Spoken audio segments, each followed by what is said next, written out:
Hello, everybody, and welcome to the Kelly Green Hour playoff edition as it is wild card weekend in the National Football League. 6 games to be played, 2 Saturday, 3 Sunday, 1 Monday to get you to divisional round play next week as the Philadelphia Eagles have the middle game on Sunday at 4:30 p.m. Eastern Time against the San Francisco 49ers. I'm your host, LG Harrell, and as always, I am joined by my co-host Connor Donald. Connor, what's going on, man? It's been a week, I guess, since we last got on here together.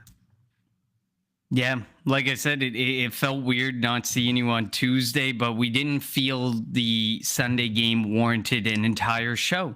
So here we are. No sense in putting something out there that could be 5 minutes, maybe.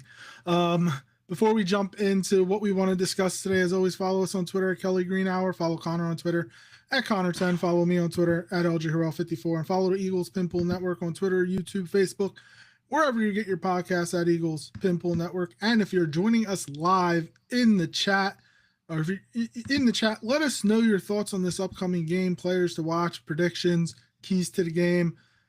Is this the matchup you preferred? Did the Eagles do the right thing on Sunday last week against the Commanders in the Week 18 matchup? And that's where I want to start. The big question going in, and we discussed it last Friday, is did Sirianni make the right choice? And I'm going to tell you one thing where I thought, after watching that game, the Eagles weren't coaching to win that game. I think they preferred the San Francisco 49ers over the LA Rams or over the Green Bay Packers. The Green Bay Packers didn't play anybody, so they're going to be rested going into that Bears game. And I think the Packers can actually beat the Bears. Maybe we'll do a quick, at the end, we'll do quick predictions on the other 5 games. And the Niners had to play all out on last Saturday against the Seahawks because they were still playing for the number 1 seed in the NFC West. And they're banged up. Like, they have no linebackers right now. All their linebackers are hurt. Now, I'm not saying are the Eagles going to be able to take advantage of that? That's yet to be seen. I'm not going to say that that's what they're going to do. But they're down to, like, Kaiser White just got signed off the street.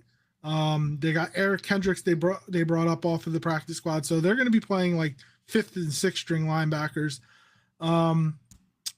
Ricky Pearsall hasn't practiced all week. Now he's questionable. We'll see if he plays. It's going to be tough.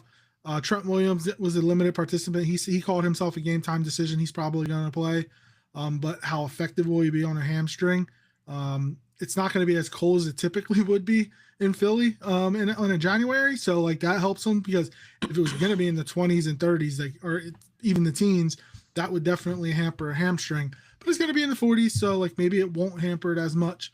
But this team is banged up. They have a lot of good players on the offensive side of the ball, obviously. Brock Purdy, Christian McCaffrey, George Kittle, Jawan Jennings is okay. Offensively, they've been able to put up numbers. Now, the one thing people were talking about before that game against Seattle, which they put up 3 points, they were putting up a lot of numbers. Look at the schedule. They had one of the easiest schedules in football. The Browns, the Titans, like, they weren't really playing much of anybody. So, I mean, look, they were beating who's on their schedule, and that's exactly what they're supposed to do. But when they went up against a really good defense in Seattle, they didn't do anything. And the Eagles have a comparable defense to Seattle. But kind of going back to my original point, Connor, I think the Eagles coached that game. I'm not going to say they played that game because obviously the players wanted to win. But I think the coaching staff coached that game the way they did for a reason. And they wanted to, quote unquote, pick their opponent. Obviously, they had their eyes on the Detroit-Chicago game. Detroit was up 16-0. Chicago came back to tie it. And then Detroit was able to win it at the very end. And if the Eagles would have won, they would have got the 2 seed and would host Green Bay. The Eagles have beaten Green Bay 3 times in the last year and a half. It'd be tough to beat them a 4th time. Like, it's tough to beat anybody, 4 consecutive times. The same is going to be said for the Rams if the Eagles and the Rams meet up, whether it's in divisional round or the NFC Championship game, if it were to happen. But I think that the Eagles kind of picked their opponent by the way that they coached last week's game, and they feel more confident going up against the San Francisco 49ers than they would have Green Bay or LA. What are your thoughts? I know I went a long way around there. I mean, to be honest, I think they coached the exact way we expected them to coach. They played the same way with Tanner McKee as they would have played with Jalen Hurts. This is the mentality they've gone with. They went conservative, and if they won with the conservative mindset, they were happy. If they lost, they lost. I'm not going to sit here and, on Monday and Tuesday, the media was reacting as you made the wrong decision. You should have played the starters. No, I stand by the decision. I stand by, the mindset that Nick Sirianni had and what he said in the press conference. It's plain and simple.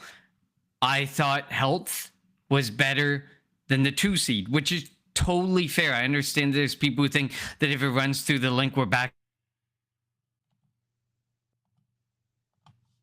He knows if that is the true outcome. Nobody knows if that's going to be the true outcome of the game. You froze for a second, Connor, but you're back. Yeah. So all good. Yeah. So yeah, no one knows that would have been the true outcome. I understand that GOAT playing the entirety through the link. There's an advantage, a home field advantage, blah, blah, blah. But at the end of the day, I don't know if I stand by Sirianni. I stand by that. And I know that there's a lot of people who like to say, well, if they had to play the starters, what would the outcome have been? Do we really believe that the offense was going to change against Washington Commanders? Well, do we really believe that the outcome would have been dramatically different? 2 weeks before the starters did put up 30 points against Washington. So I do think they did. They were moving the ball early on when Tanner was throwing the ball to Devontae. Now, if you have all the starters out there, yes, they're going to put points on the board. They're going to win that game, because the Washington is beat up as well, and the Eagles are just a better team. Some people throw out there and some people like WIP was like, oh, that doesn't make any sense. Some people throw it out there, Grant Calcaterra got hurt. What if that was Dallas Goedert? It makes perfect sense to believe that Dallas Goedert got hurt. I think Brett Toth got hurt. Marcus Epps got hurt. So no, what if it's Dallas Goedert, Reed Blankenship, and Landon Dickerson that got hurt instead of Toth, Johnson, and Calcaterra. Mm-hmm. Like it does make a difference. That's why I was in agreement with what Sirianni did, because they're prioritizing health. A healthy Eagles team can beat anybody in the NFC. And that's what matters. The offensive line gets off their feet for a week. Now, Steen played a lot because he had to, and he kind of needed to work anyway. But he's kind of young and fresh legs, whatever. So that's whatever. But like getting Jordan Mailata, Landon Dickerson, Cam Jurgens off of their feet and not being beat up for 60 minutes, it's going to help them. Jason Kelce said it this week. He said like just not being out there and being like, it's a mass. You're getting in a crash crash for 30 half the time. Let's just say half the time that you're on the field or whatever it is, half the time of the game. Like by not going through all that activity, not going through all that pounding, like it's going to help you. You're going to feel better. We saw Jalen Carter didn't play for 3 weeks. Now I know 1 week and 3 week are different, but he didn't play for 3 weeks. That game against Buffalo was the best game he played all year. Like it's going to matter this week. I know Jordan Davis was out there last week, but like he didn't play probably as many snaps as he normally plays. So, but I just think having guys go out there that getting Zach Baun and Nakobe Dean that haven't played, Nakobe hasn't played in a couple weeks. Zach Baun off of his feet, Quinyon Mitchell and Cooper DeJean off their feet. It's going to matter, and it helps you. Like you kind of clear your mind mentally, and you physically, your bodies could start to feel better, and it's going to make a world of difference. And again, we're talking about a San Francisco team that had to play all out against Seattle because they were playing for the number 1 seed. They played all out and lost 13-3. Ben Johnson said, we play football. Some teams rest their starters. They played all out and lost still. And I'm going to tell you, I'm picking Green Bay to beat the Bears. I think Green Bay is going to beat the Bears because Green Bay is favored on the road as the 7 seed against the Bears. There's a reason why. They're going to be fresher. They've been in this spot before. This Eagles team, for the most part, has been in the playoffs, been in this spot before. So, and look, we know that the offense is what the offense is, and there will be slight changes. Jalen will run more. I think that's going to be the big change. The big thing that we see that's different. But it does make it. And I think what the Eagles did, they looked at their path. It's San Francisco. Say all the home teams win or whatever. San Francisco, then go to Chicago, and then Seattle or whatever. That means they don't have to play both LA and Seattle. Let LA and Seattle battle each other in the divisional round if LA gets past Carolina. And you don't have to play both of those NFC West teams. This is kind of like the path of least resistant, quote unquote, for the Eagles. And I prefer it that way. I would much rather only play one of Seattle and LA instead of playing both of Seattle and LA. And look, maybe it could still happen that the Eagles get 3 home games. It happened last year. Nobody thought it was going to happen, and Detroit lost to Washington. So who knows? The Eagles might not have to leave Philly until the Super Bowl, potentially. You never know. But I just think that the Eagles went with the path of least resistance and are trying to avoid, I don't want to say avoid, but trying to set up the matchups to where they don't have to play both LA and Seattle. Yeah, I mean, going back to the point about rest and starters, Jordan Mailata made the point that, the obvious point that rest matters. And the media likes to speak of it in a very different mindset because Elliott Shore-Parks and Joe Giglio and all those guys, they've never played.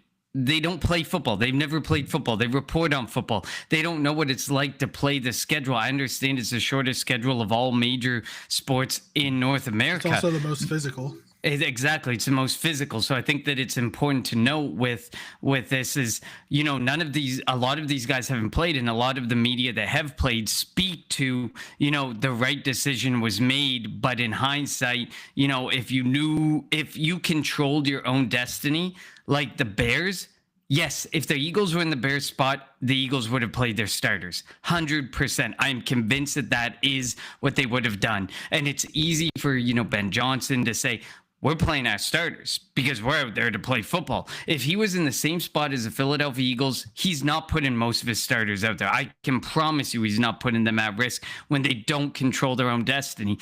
It just so happens, you play this depleted Washington Commanders team and the starters look the way that the backups look the way that they do, and you haven't a chance, and old tendencies die hard, and they got super conservative throughout the game. And you know what? I think the main point I wanted to make on this game, because I think we've gone on longer than we had to about it, is Tanner McKee is who Tanner McKee is. He's a backup for a reason. We ain't getting a first, second, or a third round pick for him in the offseason. He's probably coming back as a backup next season in Philadelphia because that's what he is. And I understand there's probably people who are like, well, what if he had played with the starters? What would he have looked like at the end of the day with Devontae? So exactly, but at the end of the day, that really doesn't. To me, that doesn't matter as much as the fact that you're trying to make the backup quarterback the biggest guy in Philadelphia, and there's no reason to make him that guy because Jalen Hurts is the guy, should be the guy, and then. We don't have the best. Our backups are not starters in the NFL. Our media likes to play it off like they should be and like they can be, but they aren't. And those are the two biggest points to me. Tanner McKee, I think, is a backup, should be a backup. There's not many teams who are going to look at him as a starter. And the media has to stop playing this fact of like every offseason, all these backups could be starters elsewhere, because it always becomes this thing when we have to cut people. And it's always like, well, these guys could be starters elsewhere, and they don't get picked up. They clear waivers, are back on our practice squad, so on and so forth. So I think that game proved what we knew. And I'll say one thing. I think Tanner McKee is actually better than any of the quarterbacks coming out in the draft this year. So I do think that if somebody wanted to trade for him, they would offer, and if they offered a 2, how we would trade him. That's just me. Also, you're talking about all the backups. Yeah, we know why your boy Jacorian Bennett doesn't play. He's awful. We already knew Kelee Ringo was. And we know we knew Kelee Ringo. Jacorian Bennett holds every time, commits a penalty every play. Yeah, you were because all season you've been saying you wanted to see Jacorian Bennett, but now we know why Vic doesn't put him out there. And now I'm sitting here saying I really hope Adoree Jackson doesn't get hurt. And I never thought in a million years I would say that. But Adoree Jackson has really means something to this defense. Jacorian Bennett, I know he's going to potentially be here next year because he has a year or whatever left on his deal after the year, but he needs to improve big time. He is bad. We already know Kelee Ringo is bad. We know Sidney Brown is bad. But yeah, like the love affair that you've had with Bennett, I hope you put those divorce papers in. Well, yeah, no, I was gonna say in Vic we trust. If Vic doesn't like someone, he doesn't like someone for a reason, and it was so blatantly obvious with Jacorian Bennett. We knew Kelee Ringo was horrible. And then did you see I shared that stat about him? He has the third most accepted penalty yards against him, and the guy ahead of him had double the coverage snaps, and the first place guy had triple the coverage snaps. This guy did that statistic on, I think it was 150 coverage snaps, and he was the third highest accepted penalties against among cornerbacks. He's terrible. I get that there may be a value to him on special teams, but can you even justify the roster spot next year for Kelee Ringo? I mean, next year's to talk about next year, but I agree with you. Adoree Jackson absolutely cannot get hurt. Absolutely the cannot. one thing I'll disagree, you said that obviously in Vic we trust, and if he didn't like Adoree Jackson at the beginning of the season in training camp, and here we are. So he didn't like I think he did at the end of the day, he didn't like the look of the CB2 spot, but he's like, who can I make work? And at the end of the day, he grew to Adoree Jackson. He started to speak more highly at the beginning. Like you said, he didn't like Adoree Jackson, but he started to kind of buy into Adoree Jackson, whereas he never really spoke highly of Bennett or Ringo at any point throughout that whole process. Yeah. So, that's the kind of take that we got from that. The backups are pretty bad. Now let's move to the wild card game against the San Francisco 49ers. The Eagles are coming in rested, pretty much healthy. I mean, if you want to consider Andrew Makuba a starter, then they're coming in with 21 of 22. But the way Epps has been playing, I don't know if Makuba would have got his starting spot back because Epps has been playing really well. But Eagles are coming in healthy. And the one thing that I agree that Sirianni said, in 22 they were the number 1 seed, so they had a bye. They went to the Super Bowl. 23 they played in that Week 18 game against the Giants. AJ got hurt. They got blown out in the playoff game. In 24 last year, they gave themselves the Week 18 bye, and then went 3 home games, went to the Super Bowl and won it. So if that holds true, the Eagles should be in for a decently long playoff run. But this is going to be a tough game. San Francisco's offense is good. Their defense, not so good. We have to see if the Eagles offense, let's start with the Eagles offense, are they going to be able to take advantage of the San Francisco, deficiencies on offense or on defense, excuse me. No linebackers, not very good against the run. They have 20 sacks in a 17-game season. Let me say that again. 20 sacks in a 17-game season. That seems almost impossible. Their best pass rusher is Bryce Huff. Yes, I know he's as Jordan Mailata said, Super Bowl champion Bryce Huff. But yeah, what are your thoughts on this San Francisco 49ers defense? Well, I don't know if you saw the post that's out there about Robert Saleh and what he said in his press conference, whether it was today or yesterday, but he basically more or less said that they asked about why do you think Saquon Barkley isn't having the same success that he had yet last year, and he basically said, I'm not going to answer that schematically.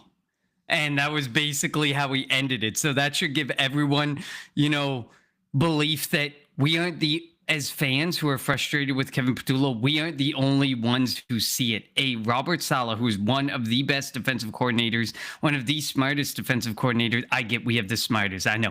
But one of the best and one of the smartest in the NFL says that type of comment, doesn't even want to comment on the offense as a whole, Saquon Barkley as a whole, who is, very good running back, speaks volumes to how people in this league think about Kevin Patullo, think about this offense. So when you ask the question, do I think we can take advantage of the deficiencies in this defense?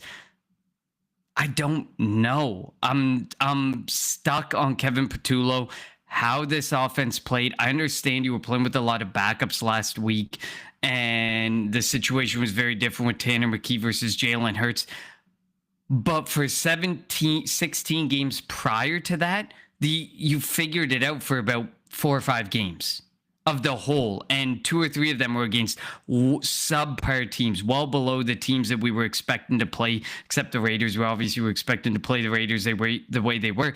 But, the Commanders game, I don't know. I really am not overly confident in the situation.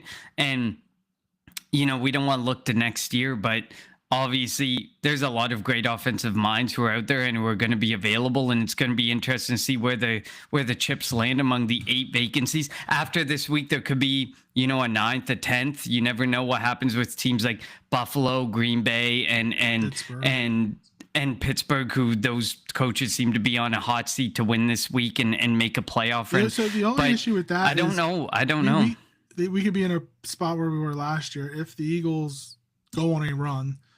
Like they won the Super Bowl last year, and we had a feeling it was different than 22 because we didn't know Steichen was leaving and we didn't know Gannon was leaving. But yeah, it's more like the Gannon situation all over again. You waited out. Not necessarily, because it's not.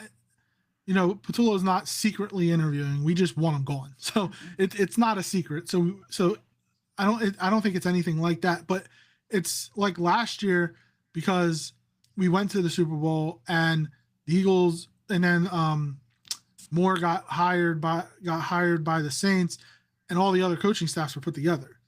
And it was like, I know the Eagles didn't bring anybody in. I wish they did, but like if the Eagles go on a run, go to the NFC Championship game, go to the Super Bowl, and still want to get rid of Patullo, which is still possible.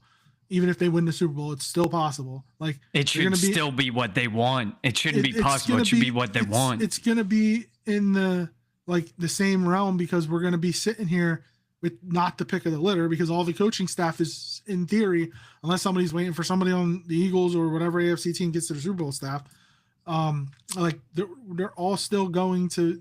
We're not going to have the Mike McDaniels or the Stefanski, who's probably going to get a head coaching job. Cliff Kingsbury could be hired somewhere. Like all these offensive guys that are available right now, they're going to be poached up. So I know, like we always talk about, we want consistency for Jalen Hurts.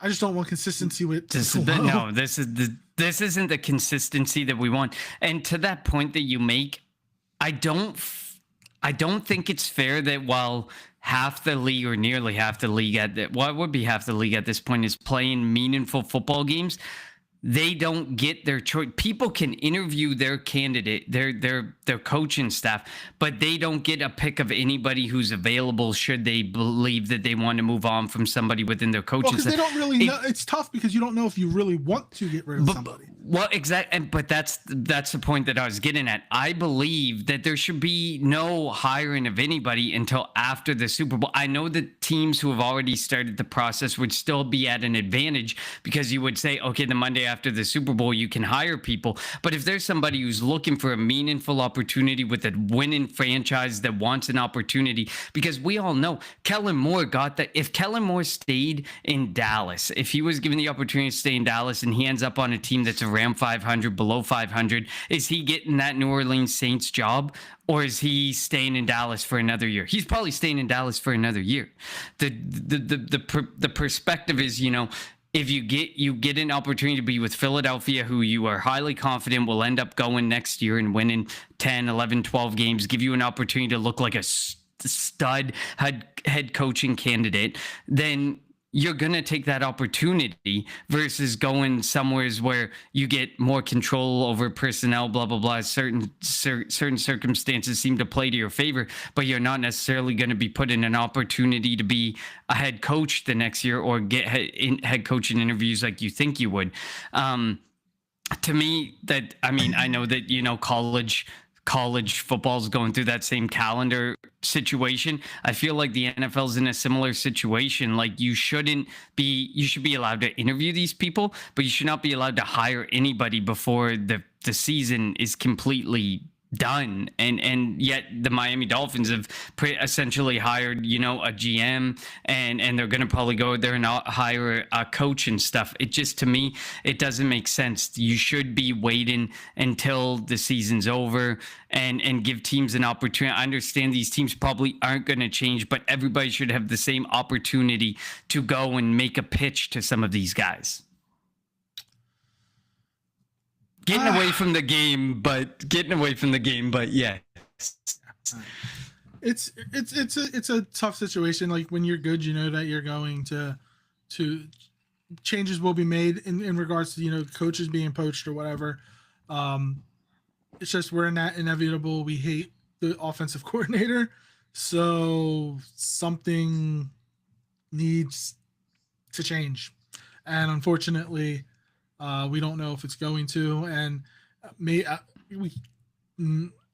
know what that, back in 2019, they kind of gave a ultimatum to Doug Peterson, get rid of Press Taylor or keep or you're fired. And he was like, hey, I'm fired. I want to keep Press Taylor. And then they moved on. And that essentially seems to have happened with John Harbaugh. Some of these guys seem to stick to their coordinators or play callers, and they're like, I'm bringing this guy. Tom Monken. I'm bringing this guy, and if you don't want me to, then I'm out. And he ended up being out in Baltimore. And I hope Sirianni doesn't fall on the stake like for per se like that for Kevin Patullo, because I know that he stood up for Patullo throughout the season. I think it went on long to the point that it got to a point of no return where he had to be that way. But at the end of the day, I don't even know if Laurie and Roseman would be sold on a Super Bowl run.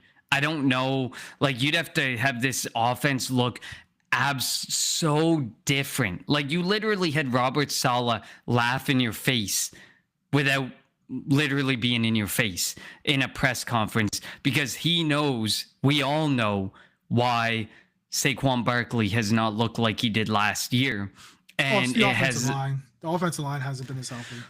Yeah, in a way I agree, but also look at the offense. Like, you have your offensive coordinator sitting there saying, well, we got to get in a better spot in third down, and he's running on first down to get to 1st and 12, runs on second down to get to second to get to 3rd and 14, and he's sitting there saying, we have to do better in that situation. Who's the person who's responsible for putting them in that spot and for being in that better spot? That's your play caller. You can blame the offensive line, but at the end of the day, I think more of this falls on Kevin Patullo than it does the offensive line, and then it does Jalen Hurts, despite what some people may think. Adams Exploits is joining us. Thank you, sir. Gannon screwed the Eagles by not being properly prepared for the Super Bowl. Yeah, that's true. He's the reason why we lost that Super Bowl, along with the Fugazi pass or holding call in the fourth quarter on James Bradbury. James Bradbury, yeah. But that's something we don't need to harp on, I guess. Back to the game. We're getting too off topic. So looking at the San Francisco defense, like I said, Bryce Huff is their best edge rusher right now. Yetur Gross-Matos is going to play. Fred Warner's still on IR. He's started practicing on side fields this week, but he's obviously not going to be ready. I think they said that he's probably going to be ready for the NFC Championship game if the San Francisco 49ers make it. D. Winters, questionable. Luke Gifford, questionable. Eric Kendricks is their starting middle linebacker. That's insane. He was on their practice squad. Renardo Green showed up on their injury report today as questionable. He's one of their starting corners. They have Diamador Lenore. If you look at their defense though, like AJ Brown and Devontae Smith should be able to win their matchups. It's going to be up to the offensive line to give Jalen Hurts time if they decide to pass the football. to hit the receivers. And again, we're talking about a team that had 20 sacks in 17 games. So you would think that they should be able to give Jalen Hurts time. Also, though, Jalen is 0-1 against Robert Saleh coach defenses. You know, they lost to the Jets of all teams. He had a bad game. He turned the ball over a lot that game. So we'll see like what Robert Saleh has. He's a good defensive coordinator, but he doesn't have much to play with right now, and to coach with. So it's just hopefully. I'm not saying the Eagles are going to come out with a totally new playbook and they've just been hiding stuff waiting for the playoffs. But like the one big thing I think we'll see, the thing that I think that'll be the big difference is going to be Jalen more on the run. Because if Jalen is on the run, then that opens up Saquon, because now Bryce Huff or whoever's playing the edge is going to have to hold off for half a second to make sure Jalen's not taking it. And that should maybe open up a lane or a cutback lane for Saquon. And then if Saquon gets going, that opens up the passing game, because then the linebackers can't drop back immediately. The linebackers kind of have to hold for a second to see if they're running it. And then that could hopefully, if the Eagles decide to use the middle of the field, open things up for Dallas Goedert, Devontae Smith, A.J. Brown. Yeah, no, I agree with you. You know, when you look at this team, like the reason that statistically they look like a better Russian defense than they actually do is because most teams pass against them, because they're one of the worst passing defenses in the NFL. They're not a good passing defense. And then when you look at a lot of the Russian offenses that they've played, there hasn't been, you know, the Titans ended up putting 136 on them. The Seahawks put 180 on them, and we know that that's pretty good. Cleveland Browns put 138 on them. I think they still had Judkins at that time.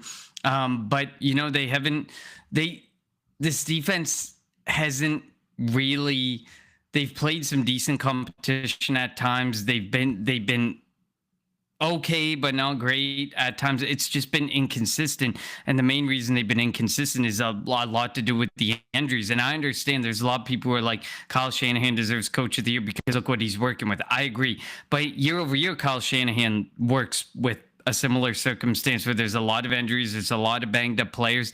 I don't know if it's how they coach or... I did see that. Yes. Or there's a story that they work beside this magnetic field. And if you look at the data, it actually causes weaker, weaker muscles, joints and muscles. Exactly. So, I mean, could that be true? Maybe. I mean, I would expect most teams aren't going to put themselves beside an electromagnetic field, like a giant electromagnetic field, to practice or to play, because Levi Field's right there. Like, it's the field's right here and the practice field's right there, and then this electromagnetic thing's right beside it. I'm not necessarily bought into it for sure yet. But obviously the data is there for people who look into that stuff. But I agree with you. You know, this defense is ultimately middle of the pack, and it's middle of the pack for a reason, because they're missing a lot of bodies. They're missing a lot of really good players. And the Eagles have to take advantage of it. They need to be able to take advantage of it.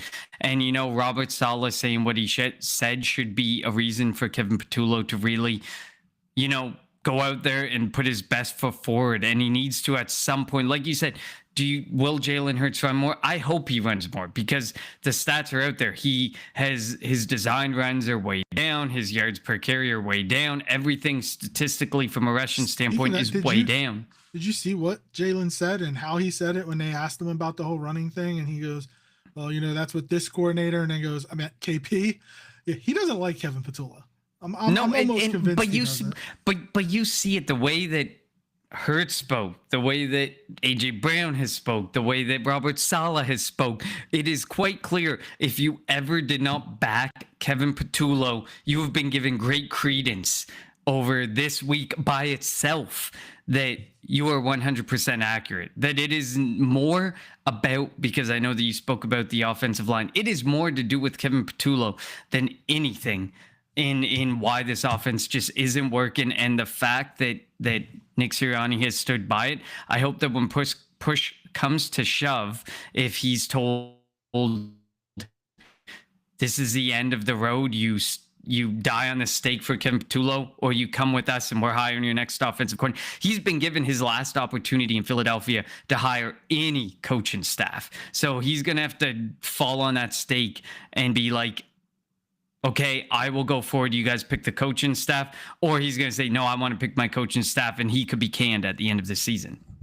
I mean, I guess that's the issue with him not being a good play caller too, because even if they have to go out there and find a Vic Fangio offensive guy, and that's tough. Like the only guy I can think of is Frank Reich, or even Doug Peterson. But I don't know if Doug Peterson, if they would entertain. Well, there's some people who talk about Cliff Kingsbury, and do people really believe that he'd get it? Well, exactly. There's people out there who believe, like, do you think Cliff Kingsbury will actually get a head coaching job?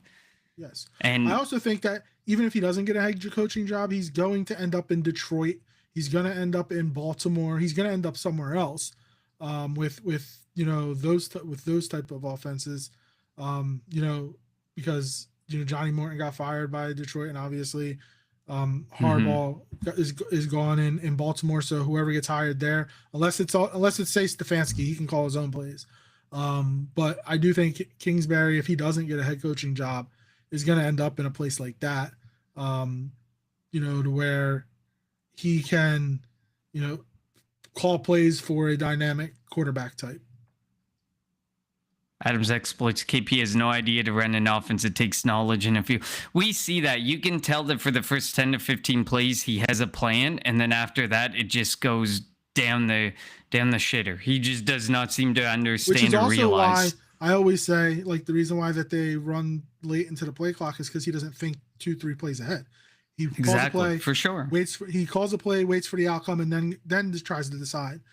And that's a big frustrating part. Like, I want to see, they need to be able to break the huddle at 15 so that you can so that Jalen and the offensive line can see the defense and they can make any adjustments instead of always snapping it with 1 second left, which gives the defensive line just a shot to go right at and jump, get a start, a fast start off the ball. You can't call plays on 2 because you need to snap it.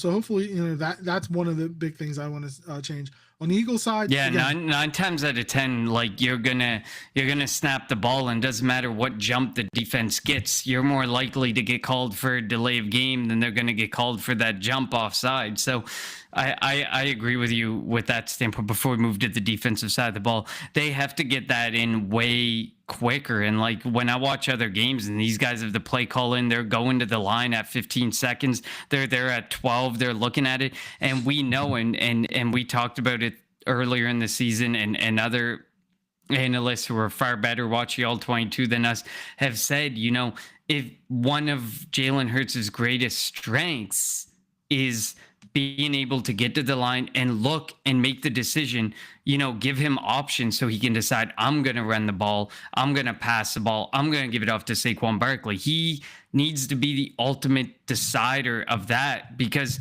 the offenses where he's the ultimate decider of that have been the most successful Philadelphia Eagles offenses. For the Eagles offense, real quick, Lane Johnson's questionable. He practice limited over the last couple of days. He's going to play. It's just a matter of, can he stay on the field? And then again, you're going to have AJ Brown, Devontae Smith, Dallas Goedert, Saquon Barkley, Jalen Hurts, all those guys coming off a week of rest. So hopefully, they're refreshed and we kind of see an extra step. Adam next place, Harbaugh looks like the Giants' new head coach. I honestly think Harbaugh, he's not going to do interviews until next week. I think he's waiting for this week to see what happens. You mentioned it earlier, Connor. The Bills, if they lose, Sean McDermott could be gone. Pittsburgh, if they lose, Tomlin potentially could be gone. I doubt it, but you never know. Hell, even in Philly, if the Eagles lose, depending on how they lose and what happens, maybe. Well, I think Green Bay too. Like, I think more the eyes that are on Green Bay and Buffalo. I don't know if he would go to Pittsburgh. I don't know if that would be tough. And then I see there was a report that came out right before we went on the air. Like, he wants full decision over the roster. He wants 20 million plus a year. Like, I think there's a that won't happen in Philly. monumental that'll With happen Howie in here. probably New York. That's why Joe Adam's Shane be exploits. gone. Well, exactly. But that's the thing. You can be like, oh, Joe Shane will get his opportunity to continue to be the GM, but he's not making any decisions next year. He's just going to be there as more of a talking head. Yeah, so we'll see what happens on the Harbaugh front. I don't know if we want him with I like Harbaugh. I don't know. Maybe obviously he ran his course in Baltimore. Don't want anybody good running the Giants, obviously. Jumping over to the Eagles defense. They're going to be refreshed, having Jalen Carter come off of a week's. By the way Jalix Hunt played last week, he's the first Eagle ever to lead the team in interceptions and sacks. He had 3 interceptions this year. And we're talking about a team with Zach Ball and Cooper DeJean, Quinion, who can't catch, Mitchell. Like, it's crazy just how freaky athletic he is. Like, he was out there covering Deebo Samuel. And again, for the second year in a row, the second half of the season, he just turned it on. And we saw what he did in the playoffs last year. So I'm intrigued and excited to see what he can do on Sunday against Brock Purdy. I mean, he's going to be lining up potentially against Trent Williams. I mean, Jalen Phillips is also on that side. So it'll be interesting. And then if he lines up on the right side, they got Colton McKivitz. I'm really intrigued by the battle that these guys can that the offensive line and of the Niners and the defensive line of the Eagles, the battle that they're going to have in trying to get pressure on Purdy by the Eagles. And I'm also looking forward, and with Nakobe being back, the collisions him and Kyle Juszczyk could have, it could be insane. Could really be insane. Yeah, I mean, the San Francisco offensive line has been, middle of the pack, heading towards the weaker half of it. But I mean, they have been playing with a backup quarterback for portions of this season. Brock Purdy has played 9 games, started 9 games. Mac Jones has started 8 games. Mac Jones looked pretty good in those games as well. It'll be interesting to see. Like you said, I give the advantage to the defense, the San Francisco or the Eagles defense over San Francisco's offense. When you look at San Francisco's defense versus the Eagles offense, the only big game changer is I trust Kyle Shanahan way more, but Kyle Shanahan hasn't had a lot of success with Vic Fangio, as a lot of people have said. And there was the talk, I think it was on Get Up or First Take today, where they were talking about how there's other offensive coordinators who are saying they're scared of Vic Fangio. We got lucky with the fact that Vic Fangio wants to retire here. This is where Sean McVay said, this is where, when you've Sean McVay and more or less Kyle Shanahan saying it, you know that you've 2 of the best offensive coordinators, 2 of the best offensive play callers in the game saying they're afraid of Vic Fangio, and the respect that they have for Vic Fangio. The Philadelphia Eagles got lucky. Too bad Jonathan Gannon didn't leave earlier, so we could have had him a year earlier. But at the end of the day, people fear him because he is so smart, and you see it in since the bye week, and what he's done with this defense has been incredible. They've been one of the top 3 defenses pretty much in every statistical category across the board. And then Quinion Mitchell, Cooper DeJean, Jalix Hunt in his development, Moro Jomo in his development, Jordan Davis and his acceleration this year. Vic Fangio has done some amazing work. I don't envy Howie Roseman and how he has to prioritize the decisions that he's going to have to make over the next 2 off seasons. But I mean, it's been huge. Vic Fangio is such an absolutely amazing defensive mind. And there's a lot of concern, are some of these guys good that are working under Vic Fangio going to get defensive coordinator interviews? So far, not yet. But I mean, I wouldn't be surprised if they do. But can you really match the mind of Vic Fangio? Vic Fangio versus Kyle Shanahan is going to be so much better than Robert Saleh versus Kevin Patullo. You mentioned the guys underneath him, like Christian Parker is going to be a defensive coordinator one day, and it would suck someday for sure if the Eagles were to lose him. Maybe he can be the heir apparent to Fangio, depending on how long Fangio decides And I to think coach. it's I remember Clint Hurd on the defensive line as well. He was the defensive coordinator in Seattle, so he has that experience. Mhm.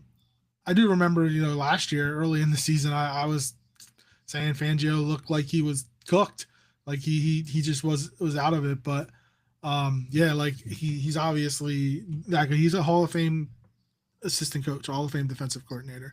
Brett Eclipse, thank you for joining us. You want to throw shade at my Jacorian Ben take. Let's look back at your Vic Fangio take. Everybody was saying it about Fangio because the defense was getting cooked early in the year. Brett Eclipse hope this team takes advantage of the fact that the 49ers currently have 0 linebackers from their initial 53-man roster healthy right now. We did mention that. We just don't know if Patullo is smart enough to do that, and if they're willing to take advantage of the middle of the field. So we'll see if the Eagles decide to do that. I would be more upset at a Quinyon Mitchell All-Pro snub than I would be at a first-round exit. In all honesty, that's how good Quinyon has been. No, I would be more upset with a first-round exit. I love Quinyon, and he should be an All-Pro.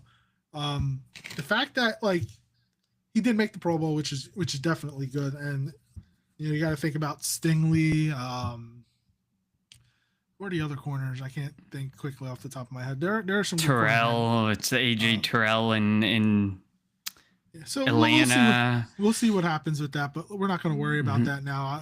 Let's get through the playoffs and defending this championship. But I would be disappointed in a first round exit. Like the Eagles decided, they rested last week. They decided, look, we're going for it because we can't get the number 1 seed. We can't get a bye, so let's give ourselves a bye, and we're going to come out, and let's hope they come out full force. Now, if you remember last year, the first game against Green Bay, the Eagles didn't play all that.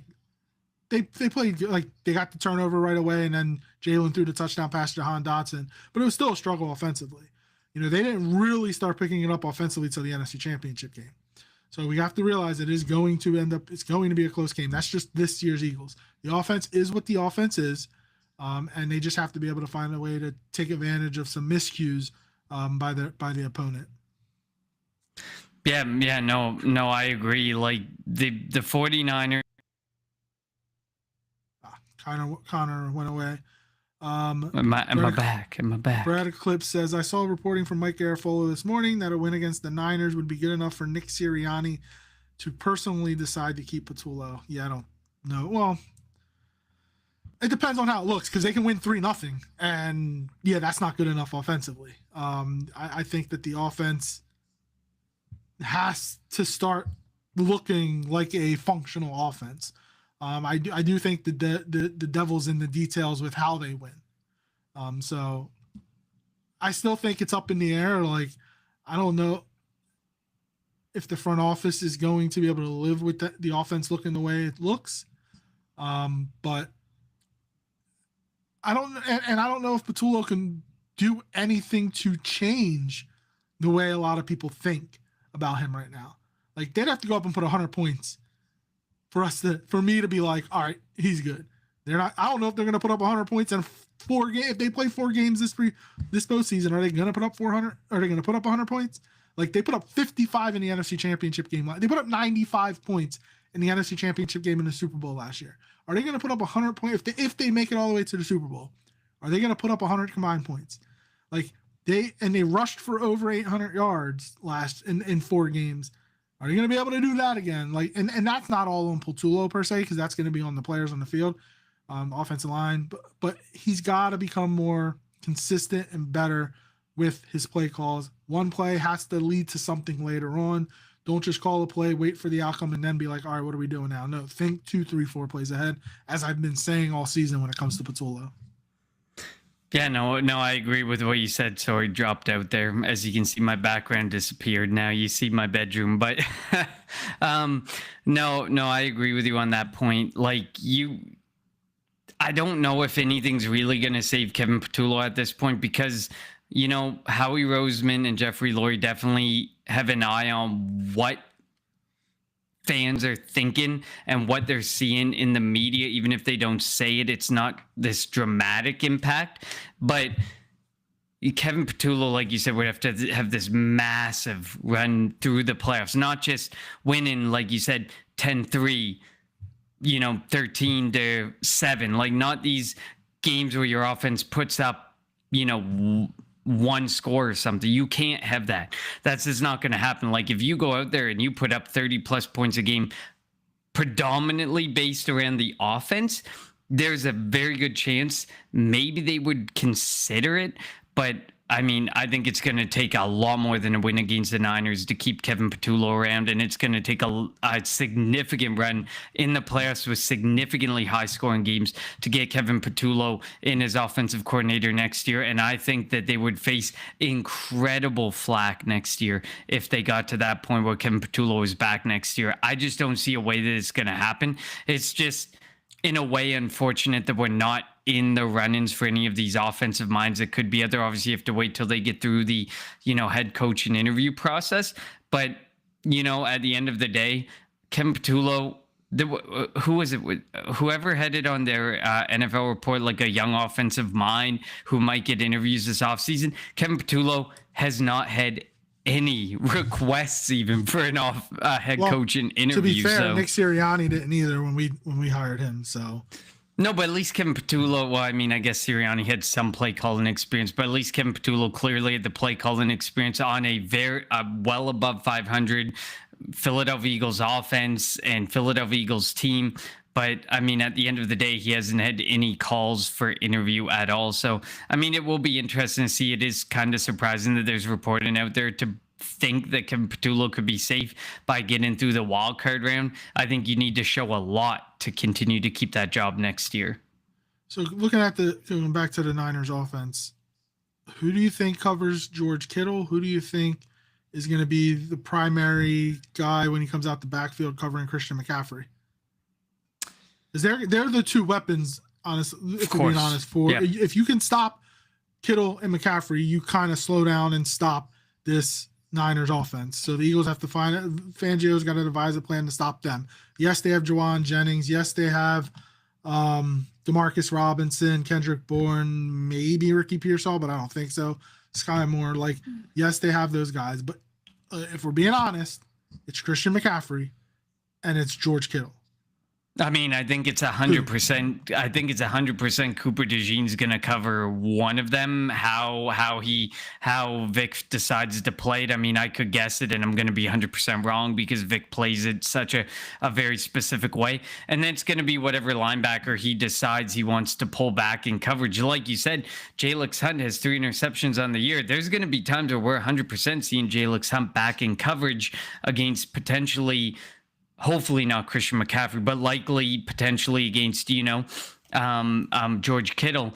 And then from there, it's going to be the decision on, do you want to put Dean back in coverage or do you want to put Bond back in coverage? It's going to purely depend on the play call, but I think it's going to land on Cooper DeJean plus one of the linebackers, dependent situationally on how Vic Fangio is going to call it, which I don't even want to try and guess where that's how he's going to call it in that situation. Well, I like the George Kittle versus Cooper DeJean, both Iowa boys. Like that should be a good matchup.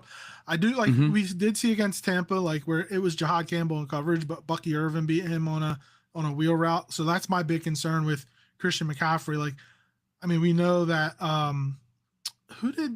Dean was running with a receiver earlier in the year, if I'm not mistaken, whatever, down the field. He was. So we know he has the speed, and we know that both Bond and Dean are interchangeable in terms of you can just blitz one of them and the other can go in coverage, vice versa or whatever. So I am intrigued by that matchup. But I would definitely trust if you put Cooper DeJean out there 90% of the time against Christian McCaffrey, he's going to give up some plays, but I trust him more to make the plays over Dean or Bond interchangeably in that spot. Whereas Dean or Bond up against George Kittle, you may have some support. I think there's definitely going to be some help over top from Blankenship or Epps with that regard, because they know just as much as what you spoke to. Those are the two core weapons. Even if Pearsall's out there, he didn't practice for 2 days, and then he was it sounds like he was a pretty extremely limited participant today. So if he's even out there, how much of a Ricky Pearsall are you getting versus versus some of the other guys. And Juwan Jennings, he can make a big play here or there, but to be consistently your wide receiver one, the two main pieces that you have to stop. And we know Vic Fangio knows there's two pieces that he has to play against and stop. Yep. So you mentioned it earlier. The big matchup is Kyle Shanahan against Vic Fangio, and how, they decide to go at each other. Excuse me. So I'm very intrigued by that. I like that we are rested and we are healthy and we are good to go. Like 21 of 22 starters, 22 of 22, it doesn't matter, because Epps, even if Mukuba came back, I think Epps would still be the starter. He kind of stabilized that second safety position. Having Quignon on one side, if we don't hear Quignon's name on Sunday, that's a good thing. Cooper being in the middle of the action, I love it. Like, Cooper has such a high IQ, that just him being able to know what's going to happen.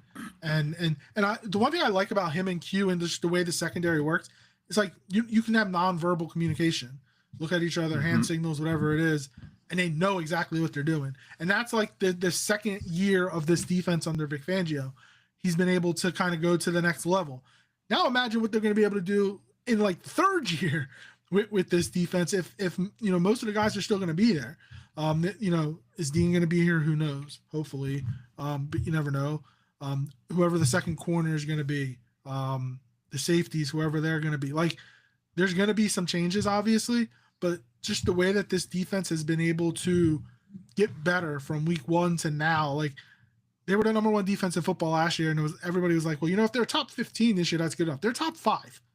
Let's be real. This is a top 5 defense, and that's that's where Vic deserves so much credit. And you can see, because you have the guys that love, or that know each other, like the Georgia guys. They, like, when you have that triangle in the middle of the defense, Jalen Carter, Jordan Davis, and Nakobe Dean, they've been doing it for years together, because they played together at Georgia, and then they come here to the Eagles and do it again. So, like, they know how to play off of each other. That's why Nakobe, like, he knows what Jalen Carter is going to do, Jordan Davis is going to do. So when he blitzes, he's not going to run into them. He literally comes right off their backside and is blowing up the running back. So, like, that's what I mean by that nonverbal communication.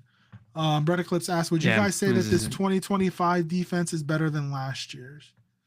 I would say yes, because of what he's worked. A lot harder, and he's played a lot better quarterbacks. So I would think that, not looking at numbers, but just looking at the play on the field, I would say that this defense is better. Yeah, I was going to say, I agree with you. Like, when you look at the schedule and how difficult it was, the turnover that was there, I know Brandon Graham's back, but Brandon Graham hasn't been playing as prominent of a role as he played last season, and he came back after the bye week. But I would say yes, because you see those massive steps forward that Jalen Hunt took. Nolan Smith missed a bunch of time. Dean missed some time. That step forward that Jordan Davis took. Jalen Carter's missed a lot of time. There's a lot of factors that you have to play into this. But I mean, this defense, so last year's defense was top 3. This defense being anywhere between 5 and 10 to me is better than last year's defense, just based on, like you said, schedule, factors that they were playing against, whether that be retirements, whether that be players that aren't back. Isaiah Rodgers wasn't back. Adoree Jackson took a big step in. And we didn't think he would be able to take that big step in. Some of the injuries and some of the players who had to play against those injuries, Marcus Epps took a huge step into a role that he didn't expect to be put into, because Sidney Brown sucks. Sidney Brown injured. Andrew Mukuba. Like, you didn't expect some of these situations to arise, and they ended up arising. And the fact that, like you said, for statistically, they're a top 5 defense, but they land between 5 and 10 on a lot of these statistical categories. That's a massive step forward when you consider the schedule that they've played and some of the factors that have played against this defense for Vic Fangio. It speaks volumes to Vic Fangio, and also the development of some of these young guys who we knew, a guy like Jalen Hunt probably isn't a starter, shouldn't be a starter, but has developed massively and has taken advantage of the role that he's been given. This next man up mentality has been massive for this defense. So I would say 2025. And there's a few factors that play into it, but strength of schedule versus where they land, you would expect them to be middle of the road defense, but they're much better than that. Could you imagine if the team had gotten Myles Garrett at the trade deadline? Woo, that would be disgusting. With the way that the defense has played, if they had like that legit, because then who you double covering? Like who are you double block? I guess who you doubling? Jalen Carter, sure. Give Myles Garrett a 1-on-1. I know that we love. I know that we. One-on-one. I know that we love Myles Garrett, but I mean, the Max Crosby dream could be alive. Just saying. It could be. It should be an interesting. We're going to talk about that in a couple. Let's talk about that in a month. What's the Super Bowl? I think month is and exactly a half. A month. I think the Super Bowl might be in exactly. I think it's in a month. but even then, give us like a week off, and we'll come back and talk off season. Give us some time. All right. So let's get to the end of the show. We've been talking a lot. So let's give our players of the game on offense and defense, keys to the game. Then we'll go to our unheralded player from last week, and then we will give our prediction for the wild card matchup between the Eagles and the Niners. Quickly, Connor, you can go first. Offensively, I'm going with Saquon Barkley. I think this, there's been a lot of talk about you can take advantage of him early on in the passing situation. Saquon Barkley can definitely be a part of this offense in a number of different ways and take advantage of this defensive circumstance that the 49ers have in a number of different ways, whether that be offense, whether that be in the passing game, whether that be in the rushing attack. I think this is going to be a big game where you need to rely on Jalen Hurts using his legs, Saquon Barkley using his legs, and Jalen Hurts and Saquon Barkley making a connection in some way through the air as well. I think that, this is that type of game where, as much as we want to lean into A.J. Brown and Devontae Smith, and I think they can lean into them, I think you really gain an advantage if you're able to take advantage of Saquon Barkley. And, that comment from Robert Saleh should be enough to say, we're using Saquon Barkley. We're going to take advantage of him because we know he is as good as we know he can be. And he's as good as last year, if not better this year. For the offensive side of the ball, I think it's going to be about control and time of possession. You want to keep the ball out of Brock Purdy's hands. Brock Purdy's made some magic happen late in games. He's made some magic happen. He didn't make it happen last week. I know the schedule's been a bit easier before that, but he can make some things happen when he needs to make some things happen, and you don't want to put the ball in his hands. You want the ball to be in our hands. You want to have that, one score lead, any type of lead, and take advantage of that versus giving the ball back to him and having 8 points or less on the board and 2 to 3 minutes in the game. And, Brock Purdy might be able to make something happen in that instance. For the defensive side of the ball, I'm going to go with Cooper DeJean. I think Cooper DeJean is going to be tasked with a huge task. And whether it's George Kittle, whether it's Christian McCaffrey, he's going to be tasked with one of those two. I'm going to say 99% of this game. And he's going to have to make some plays. He's going to have to keep the play in front of him, and he's going to have to make sure neither of them get yards after the catch. It's going to be important, which leads me to the next point. My key to the game for the defense is the fundamentals. Make the tackles, keep the play in front of you. This is a team that I think has some of the most yardage after the catch than any team in the NFL. So it's important to keep the play in front of you, make the play when the ball meets that offensive player, and it's going to be vital that they make those plays and just stick to the fundamentals. We've seen the fundamentals be so key to this defense and being successful, and we've also seen it be so key in reasons why this team loses in general. You could probably point to the offense in those same games, but to the same point, keeping those fundamentals is going to be very key against Kyle Shanahan and a depleted offense and defense that they have. On the offensive side of the ball, I'm going Jalen Hurts. This has to be a Jalen Hurts game through the air, on the ground, with his legs.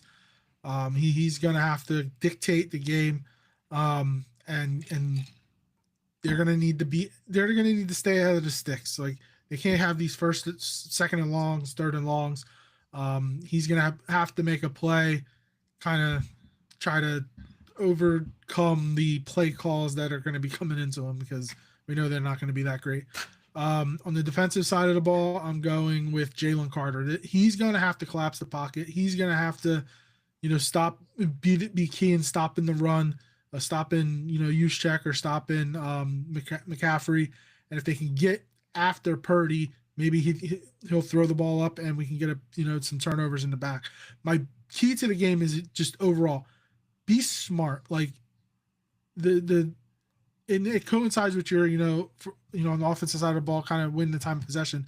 Don't commit penalties, because these stupid penalties, infractions that the offense gets on first down, you go from 1st and 10 to 1st and 15, and you're already behind the sticks before the drive even starts or before the next play starts. So be smart, because the Niners don't commit penalties. I think they're second in the league. The Eagles are 23rd or something like that. Like, don't do anything stupid. Be smart. You're at home. There should be no false start penalties. If they're drawing at you, don't just let it go, because refs always catch the second man, and you don't want to be the second guy. Yeah, I think I had posted that the last time that we had this ref and his crew was up against the Buccaneers, and we had 8 or 9 penalties for almost 100 yards. I think it was 85 or 86 yards total. So you cannot do, and a lot. We won that game, but when you look back at what the penalties were called for, there was a lot of false starts. There was a lot of those infractions that didn't. And I mean, it was earlier in the Kevin Patullo offensive play calling era. And exactly. But to that same point, that they're going to call those things. They're going to catch those things, which makes it tush push, something you can use, but something that could also be a little off limits, because that they're going to be looking out for, especially in the playoffs. Yeah. So, but like I said, just be smart. Don't commit penalties. Don't turn the ball over. And like you mentioned, the fundamentals: keep a 5-yard play to a 5-yard play. Don't let a 5-yard McCaffrey catch turn into a 25-yard gain. Same with Kittle. And I'm looking forward to the matchups. Whoever Cooper DeJean is covering, whoever Nakobe Dean or Zach Baldwin is covering, there's going to be fun. All right, so before we get to our prediction, Connor, let's get to our unheralded player of the week for the week 18 of the last week of the regular season. The football season always goes by way too fast. Who's your unheralded player from last week? I'm going to go, I don't think I picked him this year, but I'm going to go with Parker Washington for the Jacksonville Jaguars. I think I picked him. I think you did. But the Jaguars have looked so good the last, 5-6 weeks. Trevor Lawrence has looked really good. They ended up 13-4. They have a massive matchup against the Buffalo Bills this weekend. But Parker Washington went for 5 for 87 and 1 touchdown in a victory over the Titans. 41-7 victory over the Titans, which should have happened and did happen. So I'm going with Parker Washington on this one. I'm going Tyrone Tracy of the Giants. They defeated Dallas 34-17. Tracy had 103 yards rushing, 56 on the ground, and a touchdown. And Giants doing what the Giants do, winning their last 2 games to go from having the number 1 overall pick to having the fifth pick. So Giants doing what they do. And you can't complain with beating the Dallas Cowboys. As much as we dislike the Giants and Commanders, we'll take Cowboys losses any day. All right, so before we get to the Eagles pick, quickly, let's go through these quickly. Rams at Panthers. Who you got? Oh, Rams. Even though the Panthers beat them earlier this year? Rams. They're going to come out. Packers at Bears. This is a tough one. I've gone back and forth. I'm going Packers too. I think the Packers are going to do it. Bills at Jaguars. Man, there's so much pressure on Josh Allen, but if there was someone I would trust, like this would be the game where Trevor Lawrence finally starts to falter. I'm going Bills. I'm going Bills too. Chargers at Patriots. The Patriots have had the easiest schedule in the NFL, so it's eventually at some point I know they're going to lose. I know how much people love Herbert, but I'm going I'm going with the Patriots on this one. I'll go Chargers just to go against you. Texans at Steelers. I'm going Texans, man. The Steelers barely got in, didn't deserve to get in. No one in the AFC North, just like the NFC South, no one really deserved to get in there. I'm going to go Steelers just for the hell of it. All right. Prediction time for the Eagles and the Niners. Also, both of our AFC our preseason AFC team that we picked to go to the Super Bowl was the Ravens, I think, for both of us. They didn't make it. Ouch. We both picked the Ravens, right? Ouch. Yeah, I'm pretty sure I picked the Ravens and the Eagles, so I'm holding out hope on the Eagles here. All right. Prediction time, Connor. I wrote mine down, so I can't change it. I will allow you to go first. I finished the regular season 9-8. You finished the regular season 8-9. I'm going with the Eagles. I think the Eagles are going to get this, and I think they're going to take advantage of the fact there's, some injuries. I give tons of credit and credence to Shanahan and what he's been working with. Do I think he should be head coach of the year candidate? Absolutely, because he's working with more against him than for him. But I'm going with the Eagles, but I don't think it's going to be like an overly high scoring game. I think it's going to be 24-21 Eagles. I would consider that high scoring. I guess. For the Eagles, I guess. 24-17 Eagles. I don't have a bunch of faith in this offense right now. More like the offensive play caller. But I do have the Eagles winning and surviving and advancing and potentially hosting a divisional game next week. We'll see. Obviously, we don't know pretty much. Well, they will know by the end of Saturday night because both the other two NFC games are Saturday. So they'll know if they win where they'll be going or if they'll be hosting, who they'll be hosting, if they will be hosting. Oh, but before we get to this, the Washington Commanders have already named their new OC, assistant QB coach David Blau. Seriously? Is getting promoted to OC. I've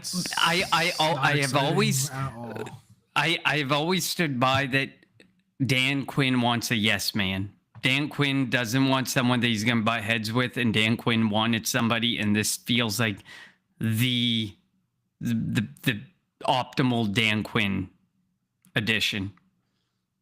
Sadly. I really want to know what happened, why Kingsbury wanted to leave, mutual parting of the ways. But they've kind of alluded to that there was disagreements with how the offense was run, which is insane because Dan Quinn's a defensive coordinator. That was more from the front office to the coaching staff, not Dan Quinn. It was the front office. But then you see that the head office had more say in players, and they were frustrated with some of the players and personnel that were out there. Like that's a team that continues to scream dysfunction, which is totally fine with me because we're in the same division. So, yep, exactly. Thank you all for tuning into the Kelly Green Hour, the playoff edition, as the Eagles are set to do battle with the San Francisco 49ers. As always, follow us on Twitter at Kelly Green Hour. Follow Connor on Twitter at Connor10. Follow me on Twitter at LJHurrell54. And follow the Eagles Pimple Network on Twitter, YouTube, Facebook, and wherever you get your podcasts. We will be back Tuesday with a review of this game. Hopefully, we'll be back twice next week, which means we are preparing to talk about an NFC divisional matchup. Thank you all for tuning in to the Kelly Green Hour. For Connor, I'm LJ. Fly, Eagles, fly.